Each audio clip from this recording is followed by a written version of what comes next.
అందరికీ నమస్కారం. మరి 3 పార్టీల పొత్తు గురించి ఈరోజు రాష్ట్రం యావత్తు కూడా చర్చ జరుగుతున్న సందర్భంలో అసలు ఈ 3 పార్టీల పొత్తుకు కారణం ఏంటి?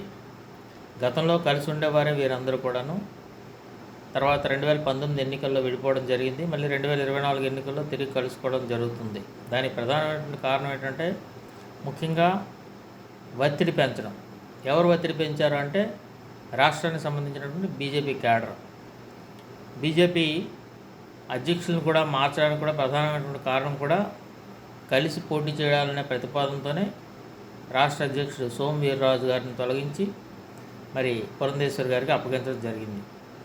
పురంధేశ్వర్ గారు రాష్ట్రంలో వివిధ ప్రాంతాల్లో పర్యటించినప్పుడు అన్ని ప్రాంతాల్లో కూడా టీడీపీ జనసేనతో కలిపి మనం పోటీ చేస్తేనే మనకు బలం ఉంటుంది, మనం ఎదగడానికి బాగుంటుంది, ఈ రాష్ట్రంలో మన ఉనికిని చాటి చెప్పుకోవడానికి బాగుంటుంది అనే ఒక ఒపీనియన్ను వారందరూ కూడా తెలియపరచడంతో ఇదే సంకేతాలు వారు కేంద్ర నాయకత్వానికి సూచించడంతో కేంద్ర నాయకత్వం మరో ఆలోచన చేయకుండా కంపల్సరీగా వీరితో కలిస్తే మనకు బాగుంటుందని ఒక ఒపీనియన్ తోటి ఈ రకమైనటువంటి ధోరణితో ముందుకెళ్తున్నారు.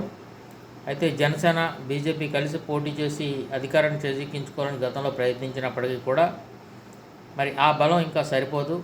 తెలుగుదేశం ప్రభుత్వానికి పూర్తి బలం, తెలుగుదేశానికి ఎలాగైతే పార్టీకి బలం ఉందో ఆ బలాన్ని మనం ఉపయోగించుకోవాలి. ఆ ఉపయోగించుకోవడం ద్వారా మనం లబ్ధి పొందడంతో పాటు రాష్ట్రంలో మన ఉనికిని చాటి చెప్పుకోవడానికి రాబోయే భవిష్యత్తులో 2029 ఎన్నికల్లో ఏమైనా మార్పులు చేర్పులు చేసుకోవడానికి మనకు అవకాశం ఉంటుంది, ఒక ప్లాట్ఫామ్ ఏర్పాటు చేసుకోవడానికి అవకాశం ఉంటుంది. కాబట్టి ఎట్టి పరిస్థితుల్లో కూడా ఈ దిశతోనే ముందుకెళ్ళాలని చెప్పి కూడా వారు భావిస్తున్నారు.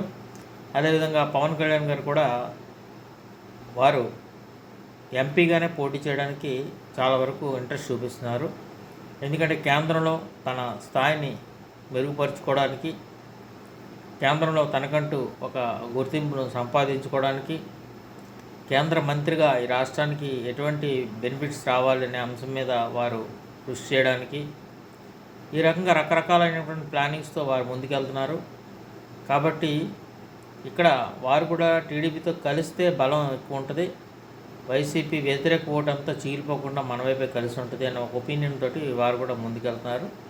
ఈ సందర్భంలోనే ఈ ముగ్గురు కలుస్తున్నారు. దీన్ని రకరకాలుగా వర్ణించినప్పటికీ కూడా వాస్తవం అయితే మాత్రం రాష్ట్ర క్యాడర్ ఏదైతే ఉందో ఆ క్యాడరు కంపల్సరీ ఒత్తిడి పెంచింది.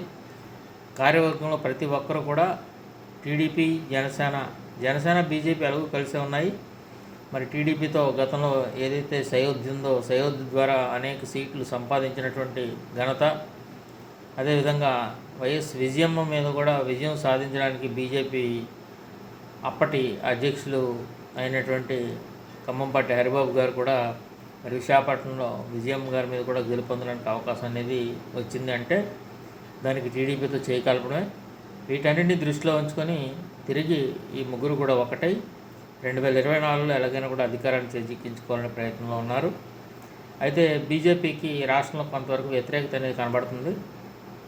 అదేంటంటే ప్రభుత్వ రంగ సంస్థలను ప్రైవేటీకరణ చేయడం అనేది ఒక వ్యతిరేకత కనబడుతుంది.